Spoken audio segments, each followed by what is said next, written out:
A standard deck of playing cards can be arranged in a number of ways. In fact, that exact number happens to be 52 factorial, which can otherwise be expressed like this, or in standard notation, like this. It's a number so astronomically huge that it would take me a minute to even pronounce the whole thing. The scale of it is mind-boggling, far beyond anything we can hope to visualize with our human frame of reference. It doesn't really make sense how this unfathomable quantity manages to fit neatly inside such a simple man-made object. Depending on how you look at it, a deck of cards might as well contain all the possibilities in the universe. The whims of chance are as tantalizing as they are confounding, something that exists just beyond the realm of our control. If you manage to achieve total mastery over the odds, you could basically do anything you wanted. Anyone who somehow harnessed this elusive power would suddenly gain access to unlimited possibilities. You could dodge bullets, hit every green light, and never lose at Monopoly again. But if we're being honest, you and I both know exactly how everyone would use this ability. They'd immediately go out and buy a winning lottery ticket, hit a 25-way parlay, and dump everything else into tomorrow's best performing stock. Because if there's one thing people love to imagine themselves doing, it's getting rich. When given one shot at a lucky streak, the best we could hope to do with it would be to make some serious money. Allow me to introduce you to the star of our story. His name is Chris Moneymaker.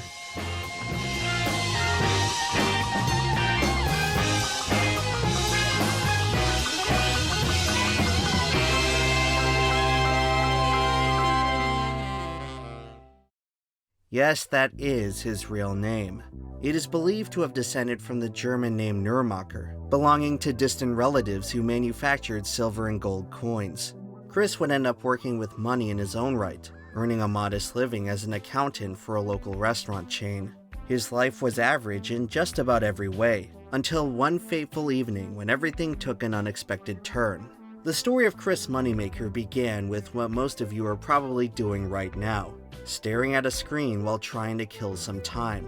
The year was 2003, and online poker had taken America by storm. While the game of poker in one form or another had existed for centuries, its popularity didn't really take off until the advent of one specific variant. The name of the game is No Limit Hold'em, where players have to make the most out of 5 community cards and just 2 hole cards, which are unknown to the rest of the table. Like all the best games, Hold'em is easy to understand and difficult to master, but what makes it rather unique is its delicate balance between luck and skill. A game like chess, for example, is entirely skill-based. The outcome is determined entirely by the strategic mastery of the player. There is really no other way to win besides outplaying your opponent heads up. This leads to fair but predictable results in competitive play, where the winner almost always comes down to the better player. On the opposite side of the spectrum, you have a game like slots, whose outcome is entirely dependent on luck.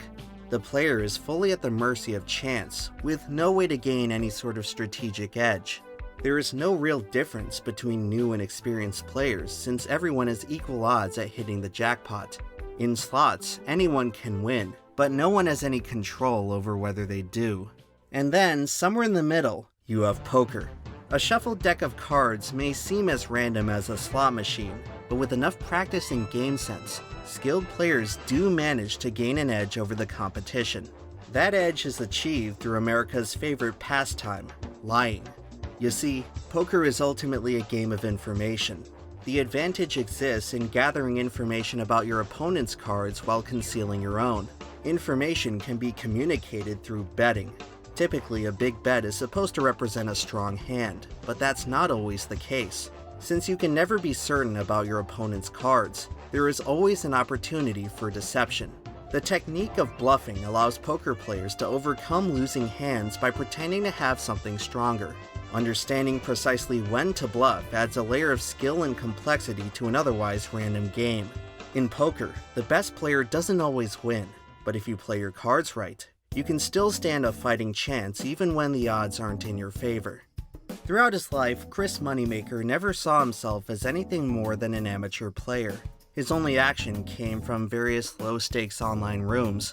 Compared to the competition, he was above average, often winning more than he lost. But one day in April 2003, he finds himself on the run of his life.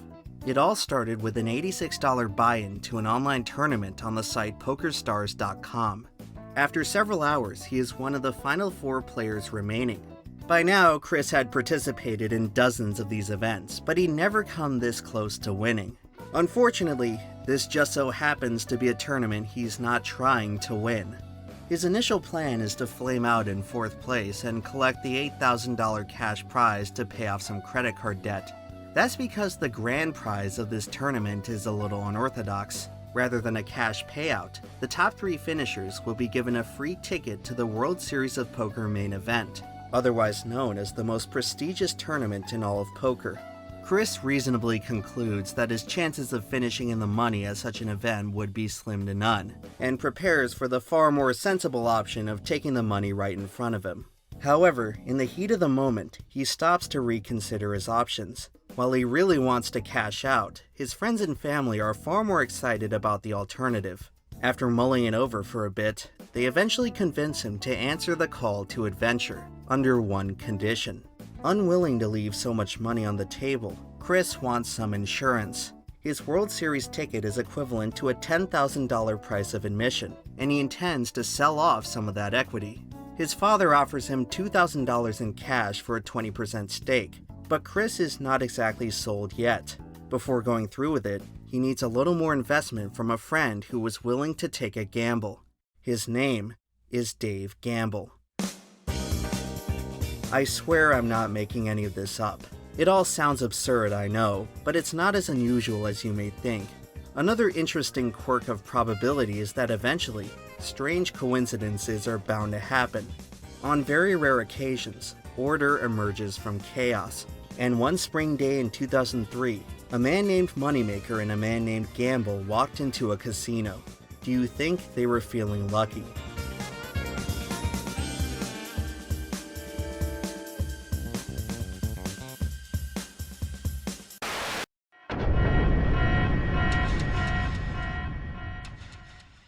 You don't have to gamble to take home more money. When it comes to personal finance, you can finally get an edge with today's sponsor, Rocket Money. If I had to bet on anything, I'd say there's a pretty good chance most of you are wasting money on old and unwanted subscriptions. Dealing with these things is enough to put anyone on tilt, so skip the hassle with the Rocket Money app. Just log in and cancel any recurring charges in a couple of taps. You don't need to be an accountant to get your budget in order. Rocket Money helps you meet your financial goals with automated spending limits and savings plans. They will even negotiate bills for you on your behalf. At last, you can become the moneymaker you were always meant to be. Rocket Money is all in on your financial future, so stop folding to wasteful expenses.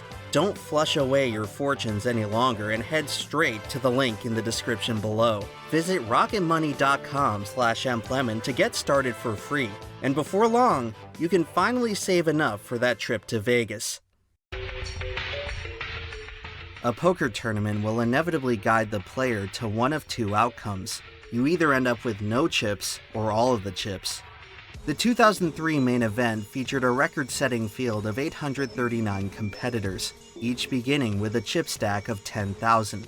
In the next 5 days, there will be just one player left standing, holding on to the entire supply of 8.39 million. The reward for this monumental task is a payday of $2.5 million. So, if you want to become the champion, you gotta start taking people's chips. A job that's easier said than done. In poker, you lose chips just by sitting at the table. The system of blinds and antes puts each player on a timer. If you just sit around waiting, your stack will gradually bleed out into nothing. The only way to increase your chip count is to start winning hands, which cannot be done without putting your own chips at risk. Eventually, the design of the game forces you into making aggressive decisions in order to make progress. The only problem is that it's hard to be aggressive when you're going face to face with the best in the world. Unlike other prestigious competitions, the WSOP main event is peculiar in being open to the public. It doesn't matter if you just learned how to play on the cab ride over. As long as you pay the price of admission, you have a seat at the table with the masters of the game. It's the equivalent of driving your car onto the grid of the Indy 500. But make no mistake about it, poker's elite are more than happy to welcome a bunch of amateurs to the party. To them, it's like letting in more minnows to the Shark Tank. As Chris Moneymaker arrived at his table on day 1 of competition, he's certainly feeling like fresh meat. His goal at this point is to simply survive until day 2. Just an hour into the game, he's already encountered his first roadblock, a player by the name of Jim Worth, better known by his screen name Crazy Canuck. Chris immediately recognizes him as a powerful foe from his online games. It's not long before the Crazy Canuck sees Chris as an easy target. He starts playing Chris more aggressively and taking his chips. Eventually, Chris realizes that he won't survive for long as the weak link, so he starts fighting back. After flexing some muscle with a few big bets, he gets his rival to back off, taking some pots in the process. By the end of the afternoon, he's actually up a few thousand chips and feeling pretty good about himself. Players are busting out of the tournament already and he's sitting on a decent cushion. After studying the other players at the table, he likes his chances. He's got everyone else mostly figured out, except for one fellow, an older gentleman in a green polo. Chris doesn't recognize him until he looks over at the side of the venue and sees his picture on the wall. All this time, Chris had been playing alongside the 1995 champion Dan Harrington, and he didn't even know it. The realization was a stark reminder that he was still very much out of his depth, and that in this tournament, threats are lurking around every corner.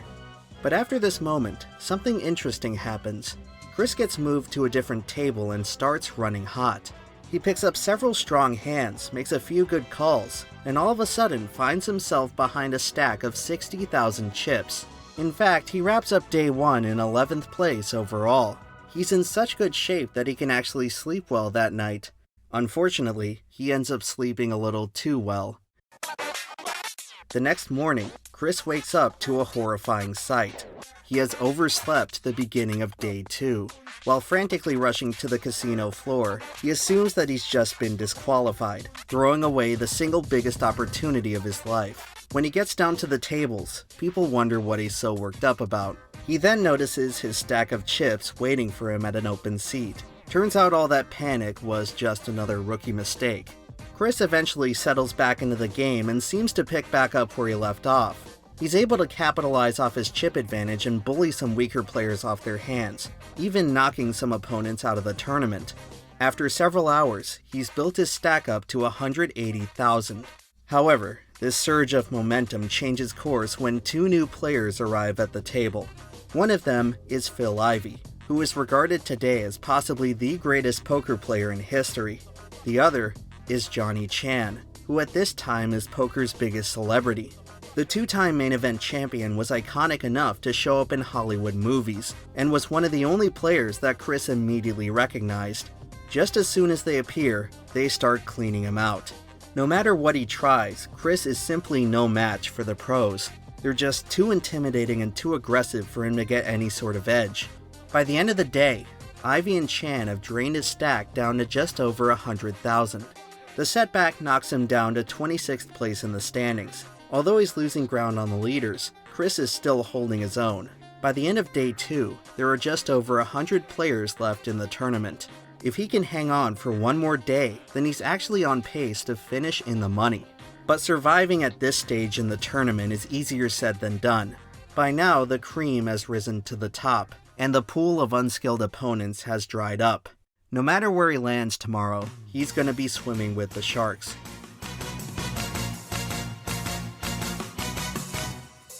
Day 3 of the tournament begins with another complication for Chris. He manages to wake up on time, but now he's having trouble finding his table. After searching for a while, he has to stop and ask one of the organizers, who points all the way down to the end of the venue, past a crowd of spectators and into the center of a bunch of lights and cameras. Chris had been assigned to the TV table.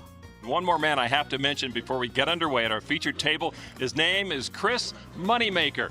As if the situation couldn't get any more nerve-wracking, his seat is sandwiched between a murderer's row of poker pros. Joining him at the table are Paul Darden, Howard Lederer, and a familiar foe in Johnny Chan. When the action begins, Chris is too afraid to play a hand. He's almost mesmerized watching the clash of poker titans in front of him. He remarks at how effortlessly they toss their chips into the pot, as if the huge amounts of money they're throwing around are of no concern to them. These are the true high rollers of the game, playing next to an average Joe who's never taken home more than 40 grand in a year. Chris figures that he might as well use this opportunity to study the masters. He tries to get in their head and understand how they think. After several hands of staring down the pros, he notices a couple of them are staring back. He imagines it's some kind of mind game, a spontaneous test of will to see if he's truly worthy of being in their presence. This sublime moment is eventually broken when Johnny Chan speaks up to remind Chris that it's his turn. When he realizes what happened, he just about turns red. Chris got so caught up in his own head that he forgot to fold his cards. His most humiliating blunder of the tournament, and it was all caught on camera. He had just exposed himself as the biggest fish at the table. His only saving grace is that the broadcast is on tape delay, and that the debacle may not end up airing. Johnny Chan tries to reassure him that a gaffe like that will never see the light of day. Unless, of course, he wins. At this moment, something changed within Chris Moneymaker. While many others would have crumbled under the embarrassment, Chris ended up responding to the situation in an unexpected way. He feels oddly relaxed, like he has nothing left to fear. He starts to realize that his lack of experience offers him a unique advantage. He may be a no-name player, but that also makes him an X-Factor. After spending the whole tournament in their shadow, he begins to turn the tables on the pros. A few hands later, Chris goes head-to-head with Howard Lederer. He gets dealt a pair of aces, the strongest opening hand in the game, and recognizes that now is the time to strike. After a few rounds of betting, Moneymaker shoves all in. Lederer has him covered in chips, meaning that if Chris loses, he's out of the tournament. Lederer thinks for a while and ultimately decides to fold, allowing Chris to collect a nice pot. It started to look like the momentum was back on Chris's side, a trend that became apparent after his showdown with Johnny Chan. Ever since the stare-down, Chan had been struggling, and his situation was starting to get desperate. Just before the dinner break, Moneymaker gets dealt an ace-8 of hearts, and decides he wants to tangle with the master. By now, the other players have exited the table, leaving only the challenger and the champion. The flop comes with 2 hearts and an ace, putting Moneymaker in great shape. After Chan raises him, he decides to shove all in. Chan makes the call, putting his tournament life at risk. He turns over the King 5 of hearts. Moneymaker jumps out of his seat. He has Chan dominated, with 87% odds to win the hand. Just one other card is all it takes to seal the deal. Chris Moneymaker had just busted the most famous player in the tournament. I sat with the best in the world, and I won. All of a sudden, this unsuspecting accountant from Tennessee had stumbled into the script of a Hollywood movie. Through all the commotion, he secured a spot in the top 45, good enough for a payout of at least $25,000. However, for the first time in the tournament, Chris starts to set his sights on something greater. By the end of day 3, he's sitting on 357,000 chips, good enough for 6th place overall. If he can maintain his position for one more day of action, he's on pace to make the final table, where the prize money gets truly life-changing.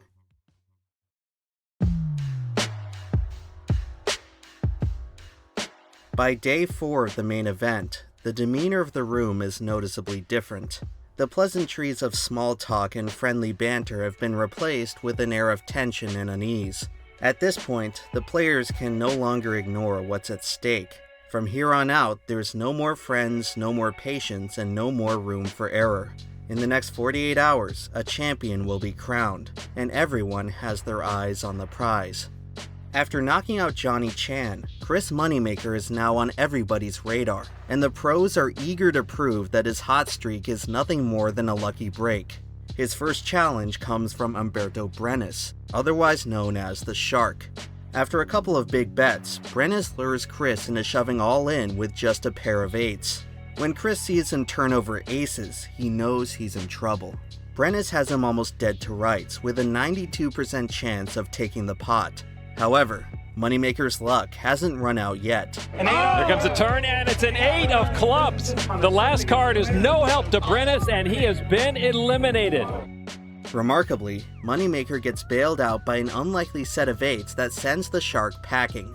This moment is a huge wake-up call for Chris, who understands that he just dodged a bullet. The spectacle certainly hasn't helped him shake the perception of a lucky amateur, but as the day goes on, he actually begins to prove his worth. Howard Lederer is the next pro to go after Chris, confronting him with another all-in bet. This time, Chris makes the right call and lays down his cards. After that, he gets involved with the 1998 champion Scotty Nguyen. Chris immediately makes another correct read and bluffs him off his hand. After stealing a pot from one of the best in the world, Moneymaker decides to take things a bit further. Facing off against French millionaire Chuck Wong, he pulls off another bluff, and this time shows his cards to the table. His rivals are shocked to see that Chris had been holding absolute junk. For the first time, the other players are finally starting to see him as a credible threat. Halfway through the action, Chris is down to the final 22, and remains in 6th place on the leaderboard. The final table is looking more and more likely, but he still has plenty of foes standing in his way. Chris's next showdown would come against Dutch Boyd, another young gun who'd spent most of the afternoon with the chip lead. As the story goes, he had grown up as some kind of boy genius, earning his master's in law at just the age of 18. As fate would have it, he would end up using his profound intellect to play cards for a living. He spent the whole tournament outsmarting the competition, until he ends up face to face with Chris Moneymaker. Chris jumps in the action with a pair of 3s. The flop is a bunch of low cards, which improve his odds a bit, so he bets. Dutch stares him down for a while, and then raises all in. Chris is now slated with his toughest decision of the tournament. If he makes the call and he's wrong, it's game over. A pair of 3s is far from the best hand. There are many other combinations of cards that outright beat it here. Chris thinks for a long time. He considers all the different angles and possibilities, but at the end of it all, he just doesn't buy the story. Moneymaker calls and Dutch is beside himself. He's been caught out on a stone-cold bluff. The next 2 cards are no help for him, and Chris doubles up to 1.2 million chips. Dutch asks him if he exploited some kind of hidden tell. He doesn't believe that a player like him could have possibly made such a read. Chris simply responds that he had a gut feeling. Oftentimes in poker, instincts matter more than intellect. Moments later, Dutch Boyd is knocked out of the tournament in 12th place, and before long, Chris has survived into the top 10, one spot away from the final table. This is where the competition reaches a bottleneck. For the pros, making the final table is a point of pride, and no one wants to be the odd man out. The game slows to a crawl as every player tightens up. The stalemate extends well past midnight. Chris has now been playing poker for over 13 hours straight. Under the mounting exhaustion, he's trying his best to weather the storm, until he sees an opportunity. Starting with ace-queen, Chris hits a set on the flop. After an unsuspecting 9 on the turn, he likes his chances and bets big. He would have felt even better if he wasn't challenging Phil Ivey, the most dangerous player left in the field. Immediately, he proves why that's the case and raises all in. Chris makes the call, and to his horror, Ivey turns over a pair of 9s. With a pair of queens already on the board, it's good for a full house, blowing Chris's hand away. His odds of winning have plummeted to just 17%. Ivey did everything right, and provided another reminder of why many consider him to be the best to ever play. In the future, he'll go on to win dozens of tournaments, but as fate would have it, this was not one of them. It's an ace! An incredible knockout blow for probably the best player left in the tournament. The river card is an ace, giving Moneymaker a superior full house. Ivey is out of the tournament in 10th place, and Chris has advanced to the final table as the overall chip leader. An amateur player who just a month ago was stressing out over $8,000 is now in prime position to take home $2.5 million. Thus far, it's been a great story, inspirational even, but if we're being realistic, This has to be the part where we step out of Neverland. He's made some great plays, toppled some of the best in the game, and even seems to have luck on his side. But at some point, Chris's inexperience is gonna come back to bite him, and he's gonna get beat.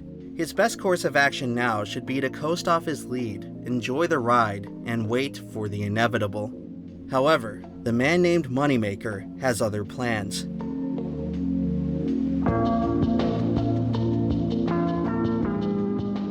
The law of large numbers states that after enough trials, everything eventually regresses to the mean. 4 days ago, Chris had never set foot in a real-life poker tournament, and now finds himself leading the most important event of the year. He's about as big of a statistical outlier as they come, and all this time, everyone has been waiting for the other shoe to drop on the online fish. But for as long as the pros have believed this, Chris has continued to pick them off one by one. He starts the final day of competition by knocking out David Gray. A while later, he takes out Tomer Benvenesti, followed by Jason Lester, bringing Moneymaker into the top 3. The next one to fall is Dan Harrington, the original Spectre who haunted him all the way back at his very first table. And with that, Chris Moneymaker had only one player left to beat. His final opponent is Sam Farha, who resembles the dictionary definition of a poker professional. Cunning, unflappable, and visibly richer than you. Chris has come face to face with his complete antithesis, a seasoned veteran who's finally gonna put the scrappy underdog in his place. There's a break in the action before the final showdown as the tournament organizers remind everyone what they're fighting for. They wheel out $2.5 million in cold hard cash and dump it on the table. Few people in history have ever been in the presence of that much physical money. It's enough dough that Chris can literally smell it.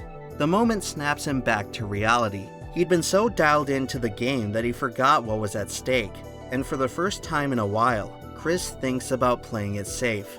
During the break, he runs into Sam Farha in the restroom and tries to cut a deal. He wants to split the first and second place purse 50-50 and just play for the trophy.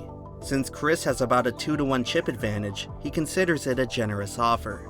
Farha, however, disagrees. He doesn't see Chris as an equal opponent, and wants a greater share of the winnings. For as far as he's come, the others still don't think he deserves to be there. To truly earn their respect, Chris has to go out and prove himself once and for all.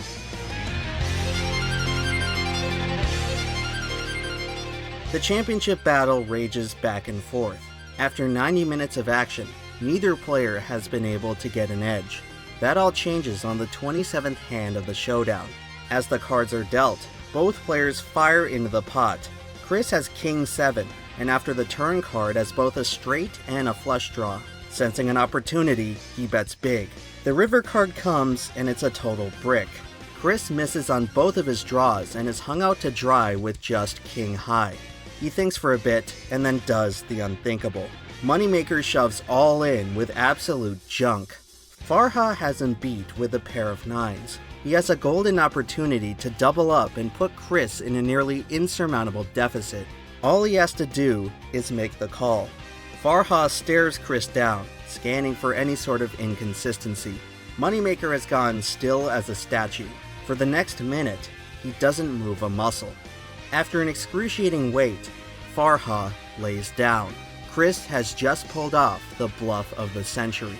On the very next hand, he flops 2 pair and catches Sammy on a pair of jacks. Farha moves all in and Moneymaker calls. After 2 more cards, it's all over. With a full house, Chris Moneymaker eliminates Sam Farha, and in a very swift and unlikely manner is atop the poker world. When he finally looked over his domain, he wept, for there were no more worlds to conquer. The 2003 World Series of Poker main event belongs to Chris Moneymaker. He finishes out his run with a tournament-winning full house. In his first ever live event, he walks out of the casino a multi-millionaire. In the words of ESPN commentator Norman Chad, This is beyond fairy tale. It's inconceivable. Amidst the celebration, poker vets Mike Matusow and Eric Seidel are discussing what just transpired. Matusow is distraught, believing that the air of legitimacy around poker pros had just been dismantled. If a guy like Moneymaker could come in and beat the best in the world, what would that say about the industry as a whole? Seidel, on the other hand, sees things more pragmatically. He suggests that they donate Chris 5% of their future earnings, because the world of poker was about to change forever.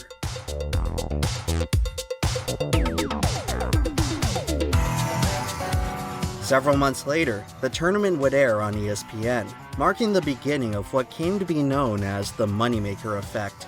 The program drew in record viewership for televised poker, prompting the network to re-air the special nearly a dozen times. It turned out that the American public found Chris's story to be quite inspirational. People became enamored by the idea of raking in millions by playing cards for a few days. Just 1 year later, the WSOP main event saw triple the entrants. The poker boom was underway, as everyone tried to become the next Chris Moneymaker. In the following decades, this influx of new players would end up earning the poker industry billions. However, the great irony with all of this is that for the part he played in it, Chris didn't actually walk away with that much money. Remember that steak he sold to his friends and family? Well, he had to make good on that promise. For his $2,000 share, Mike Moneymaker went on to pocket $500,000. And as for Dave's gamble, he turned his $2,500 wager into $625,000. That would have still left Chris with a nice chunk of change. But as it turned out, Mrs. Moneymaker got more than she bargained for when her husband started traveling the world to play poker for a living. The two would end up splitting, and most of the remaining prize money would leave with her. Chris may not have been left with much of a fortune, but he did have fame. The folks at PokerStars greatly appreciated the free promotion he'd given them, and agreed to cover the costs of any event he wanted to enter. Needless to say, this new career path was certainly a step up from accounting. At the end of it all, Chris had found his true calling in life, and as time went on, it became apparent that his magical run may not have been such a fluke after all. Soon enough, he would prove himself as quite a natural at the game, and as of 2024, he's still winning tournaments. It's now been over 20 years since Chris Moneymaker changed poker forever. If you catch him at the right time, you can still see him trying his luck at the place where it all began. This year's main event featured more than 10,000 entrants competing for a grand prize of $10 million. Today, the game is certainly different than the one Moneymaker came into. Many would agree that modern poker lacks much of the mystique and wonder that once made it so entertaining. The colorful cast of characters from the past have slowly been phased out by a new generation of players who prefer a more robotic and analytical approach to the game. With the rise of computers and poker engines, everyone now understands the statistically optimal way to play. After all this time, we're still trying to master the odds. But no matter how advanced your strategy is, no one really controls their destiny. Whenever you shuffle a deck of cards, there's an astronomically high chance that the combination you hold in your hands has never existed before in history. The universe is full of possibilities, a few of which will lead us towards strange and beautiful surprises, to things far more valuable than money. When you think about all the cards that had to fall exactly right for the story to turn out this way, it's hard to believe it really happened. Of course, there are those who will tell you that there's no such thing as chance. Events either happen or they don't. As far as we're concerned, the probability is either 0 or 100. The other numbers are just there to make our unknowable future feel a bit less murky. Life is a lot more unpredictable than we'd often like to admit, and sometimes it's incredible what can happen when you no longer fear the odds.